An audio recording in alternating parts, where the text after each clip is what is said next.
여러분 안녕하십니까? 오늘이 2025년 10월 5일 오전 10시 25분을 가리키고 있습니다. 요즘에 추석 연휴잖아요.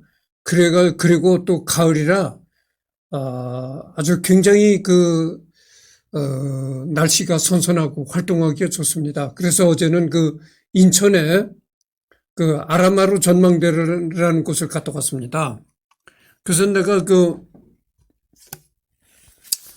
계속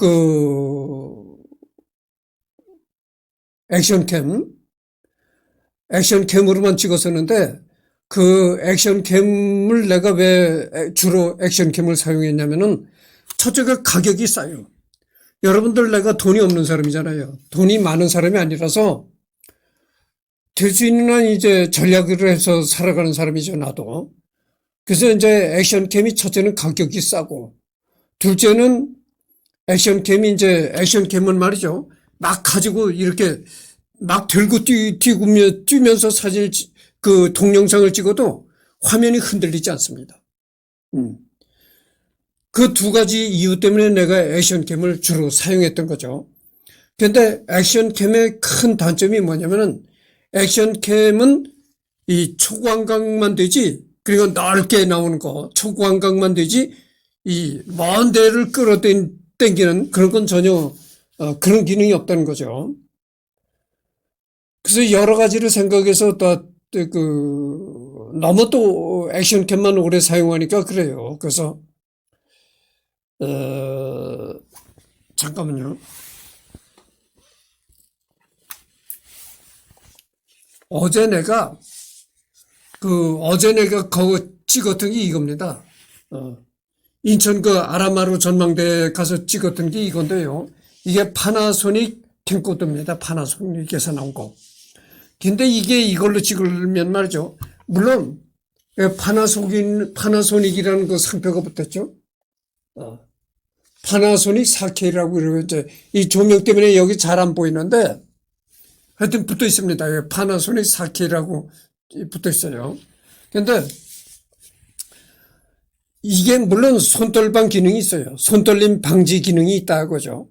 요즘은 다 아무 카메라든지 다 이렇게 손떨림 방지는 필수적인 겁니다. 그래서 여기도 손떨림 방지 기능이 있긴 하지만 그거 가지고 완벽하지 못하다 이거죠.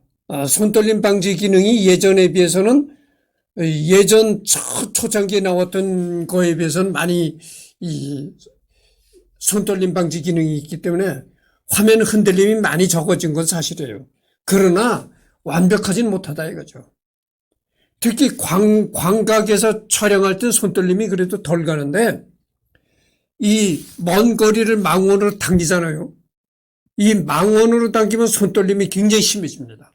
그래서 여러분들 이거를 이렇게 하고 아주 화면 떨림을 방지하기 위해서 천천히 그리고 아주 살금살금 조심스럽게 걸어가면서 찍어도 광각일 때는 그래도 봐줄 만한데 망원으로 당긴 상태에서는 손떨림이 생길 수밖에 없다 이거죠.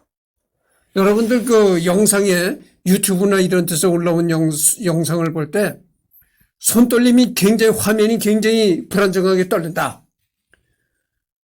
보기가 괴로워지는 겁니다. 그래서 첫째가 화면이 떨림이 없어야 돼요. 그래야 되거든. 근데 액션캠은 떨림이 없다고 하죠. 액션캠은 막 가지고 들고 뛰어도 화면 흔들림이 없는데 이거는 화면 흔들림이 생길 수밖에 없다. 그래서 여기다가 뭘 장착을 하냐면 이 밑에다 뭘 장착을 하냐면은 오늘 내가 쿠팡에다가 주문해서 오늘 도착할 거예요. 짐벌이라고 있습니다. 여기다 짐벌을 장착을 해요. 그래서 짐벌을 손잡이에다 들고선 이렇게 뛰어가면서 찍어도 화면 흔들리지 않습니다. 액션캠은 굉장히 가볍잖아요. 이거는 이렇게 딱 손에다 끼면 이 손이 묵직합니다, 벌써. 요게 무게가 한 1.1kg인지 그래요. 그러니까 1100kg이다 이거죠. 1100g이다 이거죠. 그러니까 1kg 100g이다. 1kg 100g이다 이거죠. 이 무게가. 그래서 요거 딱 손에 쥐으면 손목이 딱 무게감이 벌써 느껴집니다. 그런데 1.1kg라고 했잖아요, 이 무게가. 그러면 이게 무비 카메라 핸디캠이 1.1kg인데 여기다가 그걸 장착을 하면 어떻게 되겠어요? 내가 또 이 얘기하다 시간 막혔는데, 그거 있잖아요, 짐볼. 짐볼을 장착하면 어떻게 되겠어요? 짐볼이 무게가 아무리 못 나가도 한 800g은 나가라고 생각해요. 그래서 여기다 짐볼을 부착하잖아요. 짐볼을 부착하면은 거의 한 2kg. 짐볼까지 부착한 무게가 2kg다. 그런 거죠. 근데 짐볼을 생산하는 가장 이름 있는 업체가 DJI. DJI에서도 짐볼이 나오고, DJI와 쌍벽을 이루는 또 업체가 있어요. 지금도 내가 여기를 신경 쓰다가 딱 막혀버렸는데, 하여튼 거기를 내가 지금, 잠깐만요.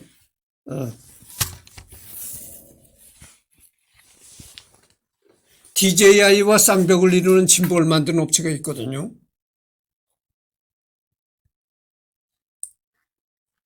잠깐만 기다려 보십시오.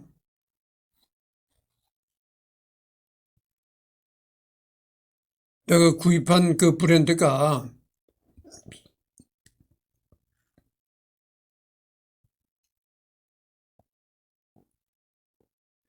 페이유네요. 페이유.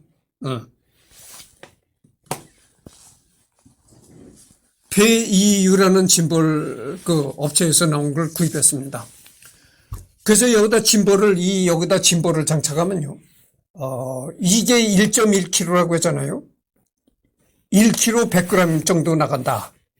여기다 거의 이제 한 800g에서 901kg 정도 되는 짐볼을 장착을 하면은 한 2kg 정도, 카메라와 짐볼 무게가 총 한 2kg 정도 된다고 하죠. 그런 걸 말씀드려요. 그래서 여기다 짐볼을 장착하고 막 이렇게 뛰면서 촬영을 해도 화면이 흔들리지 않는다고 하죠. 근데 여기다 짐볼을 장착하면 짐볼을 세팅할 때 그때 좀 이렇게 좀 시간이 걸리고 그래요. 그래서 짐볼 세팅할 때 이 밸런스를 잘 잡아줘야 됩니다. 그 밸런스를 잡는 그 시간이 약간 걸려요. 그런 걸 말씀드립니다. 그래서 어제 아라마루 전망대 가서 이거를 탁 비춰봤는데 참 엄청난 고리를 당깁니다. 이 주밍이 이게 참 대단합니다, 이게. 그랬던 걸 말씀드립니다.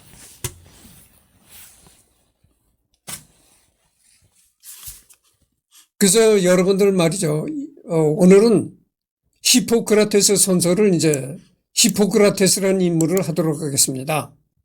전번에 얘기했던 오자와 세이지는 끝났습니다. 그래서 이제 히포크라테스라는 사람을 이제 하기로 마음먹었는데요. 히포크라테스를 이 사람을 뭐라고 지칭하냐면은 의학의 아버지다. 이렇게 지칭을 하는 겁니다. 의학의 아버지. 그러니까 의사의 아버지라고 하죠. 그래서 여러분들 의학 공부를 하고 의사로 나갈 때 그때 히포크라테스 선서를 하게 됩니다. 나는 사람의 인명을 이렇게 중요시 여기고 그런 일에 종사하는 그런 의사로 나갈 때 반드시 히포크라테스 선서라는 서약의 의식을 진행한다고 하죠. 그만큼 나는 사람의 목숨을 중요시 여기는 의사가 되겠다. 이런 아주 약정을 하는 겁니다. 그런 의식을 거행하는 거예요. 그럴 때 히포크라테스 선서를 하는 겁니다. 그러면 히포크라테스 선서라는 게 뭐냐? 우선 히포크라테스 선서에 관해서 알아보도록 하겠습니다. 히포크라테스 선서는 의사의 윤리 등에 대한 선서문으로 희생, 봉사, 장인 정신이 담겨져 있다. 히포크라테스는 고대 의사의 전형으로 기록되고 있으며 그는 이전 학파의 생각을 정리하여 시행해보고 환자를 치료할 것을 기록하고 히포크라테스 선서를 만든 것을 통해 치료의학의 발달을 세웠다고 알려졌다. 여기 나오는 게 이제 히포크라테스 선서입니다.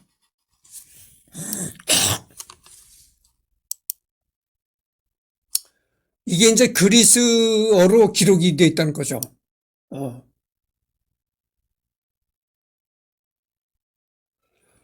여러분들은 지금 그리스라고 하면은 말이죠. 지금은 뭐 세계 정치적으로나 경제적으로 그리스가 뭐 별로 그렇게 중요한 나라가 아닙니다. 그렇지만 고대 시절은 기원전 시대나 기원 후 바로 이렇게 얼마 안 됐을 때 그런 고대 시대에는 이 그리스라는 나라가 상당했던 나라입니다. 서양의 모든 그 학문, 문명이 그리스에서 나온 거예요. 여러분들 뭐 소크라테스의 너 자신을 알라. 뭐 많은 사람들 얘기가 나오잖아요. 소크라테스, 뭐 아리스토텔레스, 피코라테스의 뭐 삼각형 수학이 나오잖아요. 그게 다 그리스 사람들이다 이거죠. 그리스에서 모든 서양의 학문의 원류가 그리스에서 나온 겁니다. 그래서 지금 현재는 뭐 그리스라는 나라가 세계 정치적으로나 뭐 경제적으로 그렇게 중요한 나라가 아니지만 고대 시대에는 그렇지 않았다고죠. 이 그리스라는 나라가 상당했던 나라입니다. 그래서 이게 히포크라테스라는 사람도 역시 그리스 사람이고, 그래서 그 히포크라테스 선서 원문이 그리스어로 적혀 있는 겁니다. 이것을 이제 우리 선서가 굉장히 길죠. 이것을 우리나라 말로 번역을 해보면 이런 내용이라는 거죠. 한번 읽어보도록 하겠습니다. 나는 의학의 신, 그리고 건강과 모든 치유, 그리고 여신들이 이름에 걸고 나의 능력과 판도로 다음을 맹세하노라. 나는 이 선서와 계약을 지킬 것이니 나에게 이 의술을 가르쳐준 자를 나의 부모님으로 생각하겠으며 나의 모든 것을 그와 나누겠으며 필요하다면 그 일을 덜어주겠노라. 동등한 지위에 있을 그의 자손을 나의 형제처럼 여기겠으며 그들이 원한다면 조건이나 보수 없이 그들에게 이 기술을 가르치겠노라. 교훈이나 강의 다른 모든 교육 방법을 써서라도 나에게 의술을 전해준 사람을 나는 부모와 형제처럼 생각하노라. 이런 얘기입니다. 그래서 내가 이렇게 의술을 전수를 받았으니까 생명의 위태로움을 느끼는 사람들에게 의술로서 내가 모든 사람에게 선을 행하리라, 이런 내용이죠. 한마디로. 나는 이 지식을 나 자신의 아들들에게, 그리고 나의 은사들에게, 그리고 의학의 법에 따라 규약과 맹세로 맺어진 제자들에게 전하겠노라. 그러나 그 외의 누구에게도 이 지식을 전하지는 않겠노라. 나는 나의 능력과 판단에 따라 내가 환자의 이익이라 간주하는 섭생의 법칙을 지킬 것이며 심신에 해를 주는 어떤 것들도 멀리하겠노라. 나는 요청을 받는다 하더라도 극약을 그 누구에게도 주지 않을 것이며 복중 태아를 가진 미신부에도 그럴 것이다. 내가 외부로부터 어떤 극약을 써라 이런 압력을 받는다 하더라도 나는 환자들과 임신부들한테는 절대 극약을 쓰지 않을 것이다. 이런 얘기입니다. 나는 결석이라도 자르는 일을 하지 않을 것이며 이런 기술을 행하는 자에 의해서 이루어지게 할 것이다. 내가 어떠한 집에 들어가더라도 나는 병자의 이익을 위해 그들에게 갈 것이며 어떤 해악이나 부패스러운 행위를 멀리할 것이며 남성 혹은 여성, 시민 혹은 노예의 유혹을 멀리할 것이다. 나의 전문적인 업무와 관련된 것이든 혹은 관련이 없는 것이든 나는 일생 동안 결코 밖에서 말해서는 안 되는 것을 보거나 들을 것이다.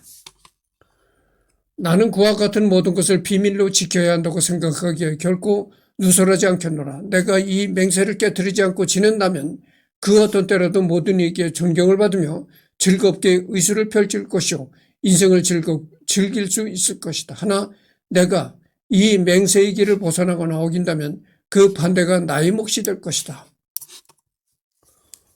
여러분들, 이승열이는 평범한 사람이잖아요. 응? 당연히 평범한 거죠. 여러분들 평범한 것을 불행하다고 생각하면 안 됩니다. 평범하게 살아가는 것이 정말로 이게 행복한 인생이죠. 여러분들 사회적으로 이름을 날리고 유명인사가 되잖아요. 그 이름값을 하려면은 여러 가지 제약이 많이 생기는 겁니다. 사회의 이름이 널리 알려지고 유명한 사람이 어디 가서 함부로 거짓말을 할 수가 있겠어요? 응? 함부로 남을 욕을 하겠어요? 제약이 많아지는 겁니다. 그러니까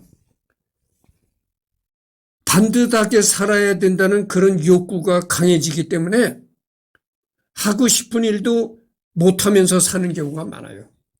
그렇잖아요. 어디가 함부로 바람을 피우고 싶어도 사회 유명인사라는 그런 것 때문에 이름이 주는 그 구속감 때문에 함부로 어디가 바람도 필 수 없다 이거죠. 그래서 어떻게 보면 이렇게 평범하게 살아가는 것이 이게 행복한 인생입니다. 사회에 이름 있는 국회의원이 된다든가 이름 있는 대학 교수가 된다든가 이러잖아요. 어디가 좀 길에 가도 함부로 침을 뱉고 싶어도 침도 못 뱉는 겁니다. 가래가 이 목구멍에 가래가 끼어 있어도 어디가 침 탁탁 뱉지 못한 거예요. 물론 우리 같은 평범한 사람도 그렇지만 유명인이 되면 더욱더 그렇다는 얘기죠. 그러니까 유명인이 되면 본능적으로 하고 싶은 일도 많이 억제를 하면서 살아야 할 경우가 많다 이런 얘기입니다. 그래서 어떻게 보면 평범하게 사는 것이 정말 더 행복할 수도 있어요. 그러니까 여기에 뭐냐면은 의술을 펼치면서 얻은 비밀, 그런 것을 의술을 펼치면서 얻은 비밀, 잠깐만요. 글자를 더 크게 해야 되겠습니다. 그러니까 의술을 펼치면서 얻은 비밀은 절대 그 비밀을 발설하지 않는다. 이런 얘기도 되겠습니다. 아니, 의술을 펼치면서 무슨 비밀이 있나 이렇게 생각할 수도 있을 거예요. 비밀이라고 하면 여러분들 육군 참모총장이 가지고 있는 군대 비밀 이런 것만 비밀이라고 생각하는데 그게 아니고 내가 왜 평범함에 대해서 얘기를 했겠어요. 나같이 평범한 사람은 의사들이 나를 진료를 해도 이승열이는 지금 어떤 병이 걸렸다. 어떤 병 때문에 지금 병원에 왔다. 어떤 병 때문에 건강검진을 받으러 병원에 왔다 등등 이런 얘기를 발설해도 된다 이거죠. 나는 평범한 사람이니까. 충분히 발설해도 괜찮다 이거. 그런데 예를 들어서 정부의 어떤 요직에 있는 사람들, 국무총리라든가 장관급 이상 이런 사람은 때에 따라서 이 의사가 진료를 해도 그거를 비밀에 붙여야 할 경우가 많은 겁니다. 여러분들 그 대통령 주치의란 그런 얘기를 많이 들어봤죠? 대통령 주치의가 대통령의 그 건강을 이렇게 보살피면서 대통령이 지금 어느 건강 상태가 안 좋은 상태다. 이런 거를 알아도 그것을 세상에 이렇게 공표하지 말아야 된다 이런 얘기입니다. 여기서 그 비밀이라는 게 그런 걸 얘기하는 거예요. 그런 걸 얘기하는 겁니다. 왜냐하면 그런 걸 공표를 하면은 세상에 널리 그 비밀을 퍼뜨리면은 그 대통령의 통치에 여러 가지 그 불리한 점을 제공하는 겁니다. 대통령의 통치력이 약화될 수도 있고 그런 겁니다. 그래서 절대 대통령 주치의는 대통령에 관한 건강에 관해서 일체 입에 올리지 않습니다. 자기만 하는 거죠. 히포크라테스 선서는 의학윤리, 영국의 종합의학위원회의 우수의료실무와 같은 국립의학협회가 발행한 보다 광범위하고 정기적으로 업데이트되는 윤리 강령에서 이러한 직업윤리 문서로 대체되었다. 이 문서는 의사와 환자 및 사회에 대한 의무와 전문적인 행동에 대한 포괄적인 개요를 추가 제공한다. 이 규범을 위반한 의사는 의료 행위를 할 수 있는 면허 소실을 포함하여 징계 절차를 받을 수 있다. 그럼에도 불구하고 이 문서들의 내용과 길이는 짧은 증서로서의 매력적인 제안으로 만들었다. 이 사실에 비추어 근대에는 맹세에 대한 몇 가지 업데이트가 제공되었다. 미국에서는 대부분의 전공의학 전문학교가 히포크라테스 선서 대신 그에 추가하여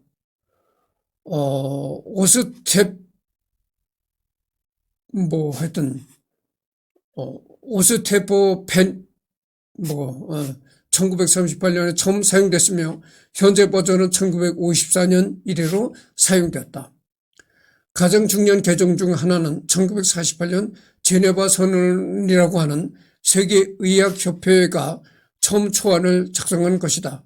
제2차 세계대전 직후와 창립 직후 WMA는 전 세계 의학윤리 상태에 대해 매우 우려를 표했으며 WMA는 세계 의사들에 대한 윤리적 가이드라인을 설정하는 책임을 맡았다. 1960년대의 히포크라테스 선서는 인간이 삶의 최대한의 존중을 요구하기 위해 바뀌어야 했다. 더 현실적인 의장인 루이스 라자냐에 의해 다시 쓰여졌을 때 이 기도는 생략되었고 이것은 오늘날 많은 의과 대학에서 널리 사용되고 있다.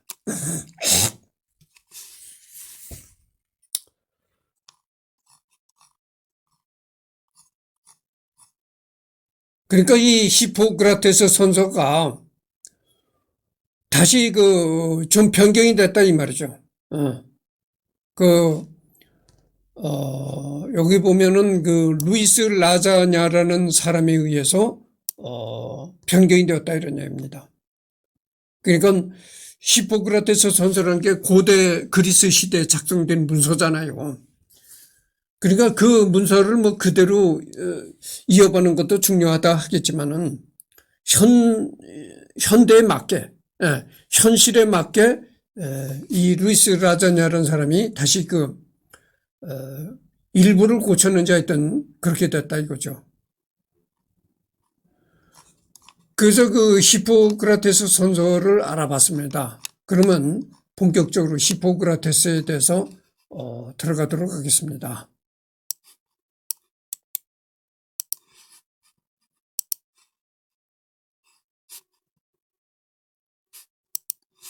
잠깐만요.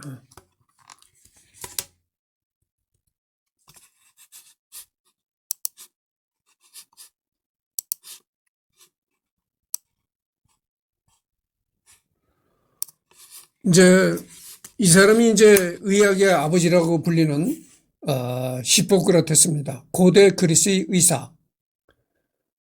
이렇게 생겼다 이게 그러니까 상상하는 그런 이게 석조 조각으로 되어 있는 상 같은데 하여튼 상상의 조각상이죠.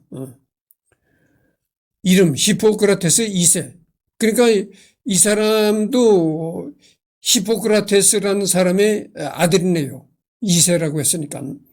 코스의 히포크라테스. 고대 그리스의 도시국가 폴리스 코스는 에게해에 접한 섬으로 아테네와 함께 델로스 동맹을 구성했다. 발칸반도 가운데 있는 라리사는 페르시아 전쟁 당시에는 친페르시아 성향의 폴리스로 동맹에 참가하지 않았으나 이후 아테네와 함께 반펠로폰네소스 연합에 참여했다. 에게해라는 것은 말이죠. 에게해라는 것은 그리스에 접한 바다죠. 시대는 고대 그리스. 페리클레스 집권기다. 기원전 460년경이다. 그리스 코스섬이다. 여기가 현재 어디냐면은 현재는 그리스 공화국 남에게주 코스다. 사망은 기원전 370년에 사망했다. 그러니까 90세에 사망했다고 했네요. 여러분들 90세라면 지금도 장수했다고 하잖아요. 지금과 같은 인간 수명이 많이 늘어난 시대에도 90세라면 장수했다고 하는데 100세 이상 사는 사람들도 요즘엔 많잖아요. 그러니까 100세 이상 사는 사람들에 비해서는 90세가 또 아무것도 아니지만 어쨌든 간에 90세라면 그래도 일찍 죽었다 이렇게 얘기할 수는 없는 거잖아요. 근데 히포크라테스가 살았던 무려 기원전 370년 경에는 90세라면 어떻게 되겠어요? 지금으로 말하면 120살까지 살았다 이렇게 말할 수가 있는 거예요. 굉장히 오래 사는 겁니다. 그리스 라리사에서 사망했다. 직업은 의사, 학자. 종교는 고대 그리스 다신교다. 가족은 할아버지 히포크라테스 1세, 아버지 헤라클리테스, 양자 데살루스 드라쿠스 이렇게 있습니다. 그다음에 개요. 이 그림은 말이죠. 히포크라테스가 의술을 행했던 코스의 아스클레피온은 의술의 신인 아스클레피오스를 모시는 신전이었다.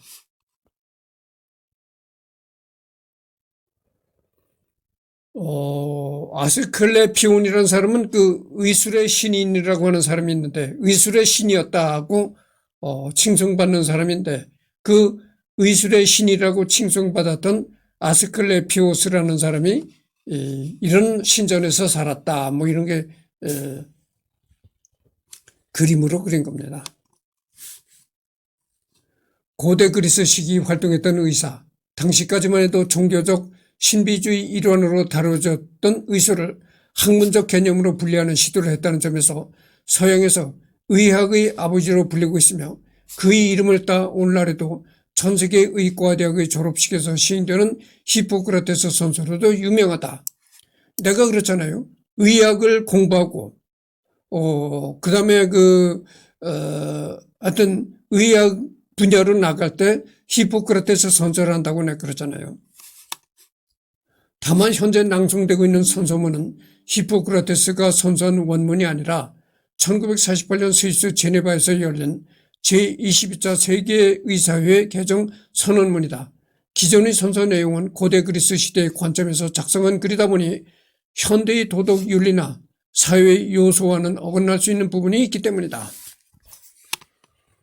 그래서 요즘에 의사들이 하는 히포크라테스 선서는 히포크라테스라는 사람이 직접 작성한 선서문을 읽는 것이 아니고 1948년 스위스 제네바에서 열린 의사회 개정 선언문을 읽는다는 것이죠.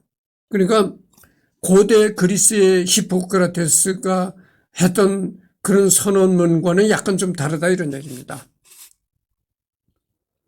의료직에 입문하면서 다음과 같이 서약한다. 나는 인류에 봉사하는데 내 일생을 바칠 것을 엄숙히 맹세한다. 나는 마땅히 나의 스승에게 존경과 감사를 드린다.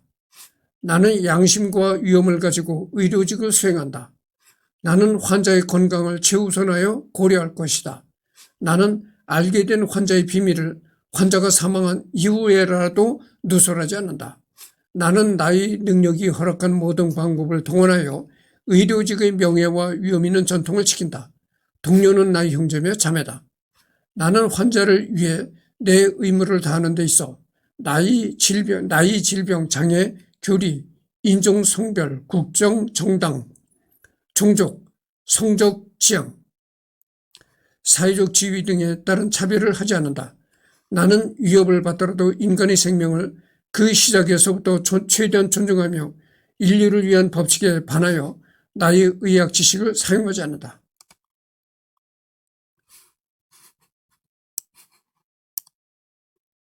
그러니까 이 세상 모든 도덕에 반대되는 그런 일에 의학 지식을 이용하지 않는다 이런 얘기죠. 이게 쉽게 말하면 무슨 얘기냐면 이런 얘기죠. 도덕에 반대하는 일에 의학 지식을 이용하지 않는다. 이 얘기가 무슨 얘기냐면은 다른 사람을 죽이기 위해서 일부러 환자의 생명을 끊기 위해서 극약을 준다든가 이러지 않는다 이런 얘기죠. 철저히 윤리를 준수할 것이며 생명을 중요시 여긴다. 이런 서약인 것입니다. 나는 이 모든 약속을 나의 명예를 걸고 자유의지로서 엄숙히 서약한다. 생애. 히포크라테스의 생애는 자세히 알려져 있지 않다. 간략하게 정리한 그의 삶은 이와 같다. 히포크라테스는 코스섬에서 태어나 소아시아, 그리스, 이집트 등을 여행하여 학식을 쌓았다. 이후 그는 코스섬에 돌아와 학교를 세워 제자들에게 그의 의학을 가르쳤으며 의학서를 남겼다. 그의 의학서는 이후 히포크라테스의 문헌으로 엮고 후대에 전해지게 되었다. 어록, 인생은 짧고 의술은 멀며 기회는 순식간에 지나가고 경험은 불완전하고 판단은 어렵다. 따라서 의사는 스스로 옳은 일을 할 뿐만 아니라 환자와 수행원, 외부인 모두가 협조하도록 준비해야 한다. 위 문장은 히포크라테스가 남긴 가장 유명한 말로 그의 저서 잠언집의 머릿말에 실려있다.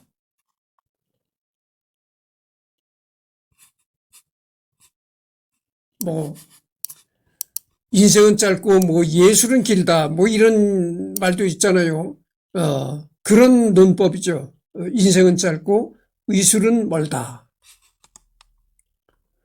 하지만 어째서인지 한국어로 번역되는 과정에 생긴 오역 때문에 인생은 짧고 예술은 길다라는 명언으로 잘못 받아들여져서 마치 히포크라테스가 인생을 불사른 예술가였던 것처럼 오인되는 결과를 낳았다.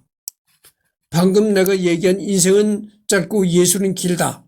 이 말이 히포크라테스가 남긴 그 명언이 변질된 그런 잘못된 말이다 이런 얘기죠. 원래는 이 얘기 아니고 인생은 짧고 인생은 짧고 의술은 길다. 원래는 이런 말이었다는 거죠.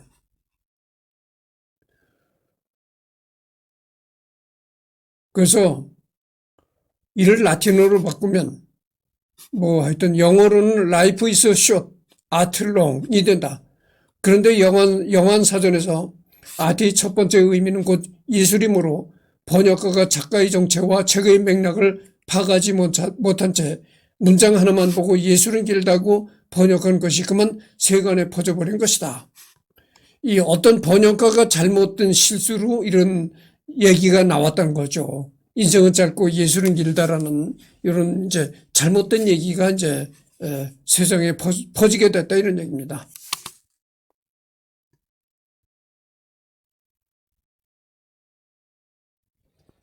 그러니까 이제 life is short, art long이란 이제 문체가 나오는데 여기에 art라는 게 뭡니까? 예술이란 뜻이거든. 그래서 이제 그것만 보고 이렇게 단어만 보고 이제 인생은 짧고 예술은 길다 이렇게 번역을 했다는 거죠. 근데 그 책 전체를 읽어보면 그런 그 예술이란 얘기가 아니라는 거죠. 그래서 이제 문장 그리스어 원문을 보면 테크닌이라는 어휘는 영어 테크놀로지의 어원으로 영어 단어 아트 역시 예술뿐만 아니라 모든 종류의 기술이라는 의미를 가지고 있다. 테크놀로지, 기술, 이런 얘기 되잖아요. 손자병법의 영문명인 더 아트 오브 월가 전쟁의 예술이 아니라 전술인 것과 마찬가지다. 인문학 역시 아트로 인문학사를 뭐라고 하며 리버럴 아츠 역시 자유예술이 아니라 수학과 자연과학을 포함한 순수과학만을 뜻한다.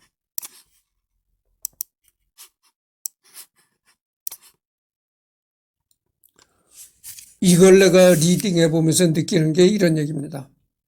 내가 뭐라고 했습니까? 내 별명이 속담 박사라고 했다고 내가 여러 번 말하잖아요. 내 별명이 속담 박사입니다. 이 문장을 읽어보니까 어떤 속담이 떠오르냐면 이런 속담이 떠오릅니다. 우리나라 속담이 이런 얘기였어요. 아다르고 어다르다. 그런 속담이 있습니다.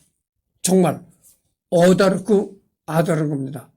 손바닥 다르고 손등 다른 것입니다.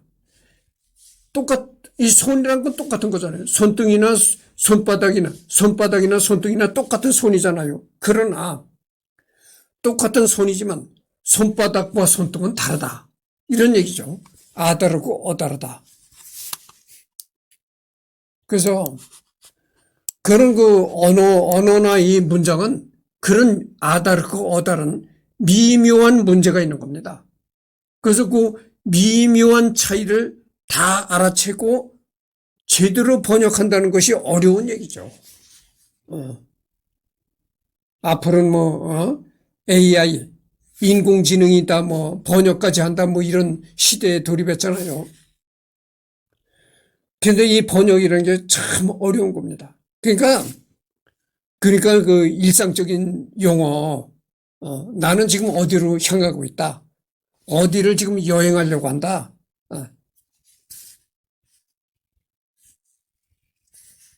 이런 얘기, 이런 일상적인 얘기는 번역이 쉽죠. 그러나 아주 고도의 기술을 펼치는 그런 논리가 담긴 문장이라든지 그렇지 않으면 아트적인 문장, 예술적인 문장, 시 이런 걸 참 제대로 번역하기는 굉장히 어려운 겁니다. 문장과 언어라는 것은 계속 얘기하지만 아다르고 어다른 겁니다.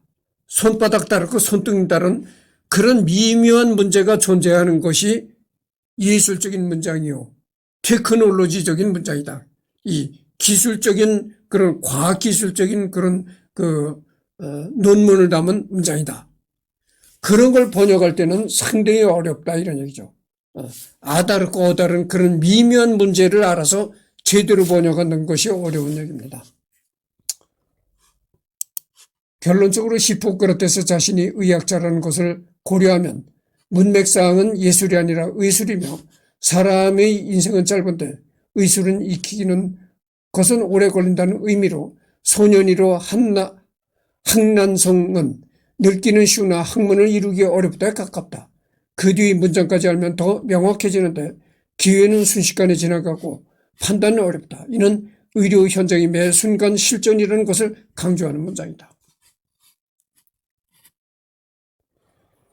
그래서 히포크라테스가 말한 인생은 짧은데 의술을 익히는 것은 오래 걸린다.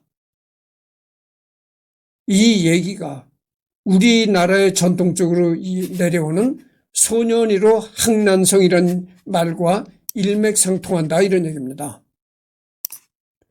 이 소년이로 학난성이라는 그 문장이 내가 알기에 여기도 나왔습니다. 중국의 그 주의라는 그 사람이 주문공 문집에서 이런 얘기를 썼다는 거죠. 주희, 유명한 사람이잖아요. 중국의 철학자잖아요.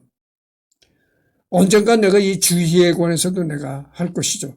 했는지 하여튼 안 했던 것으로 내가 알고 있어요.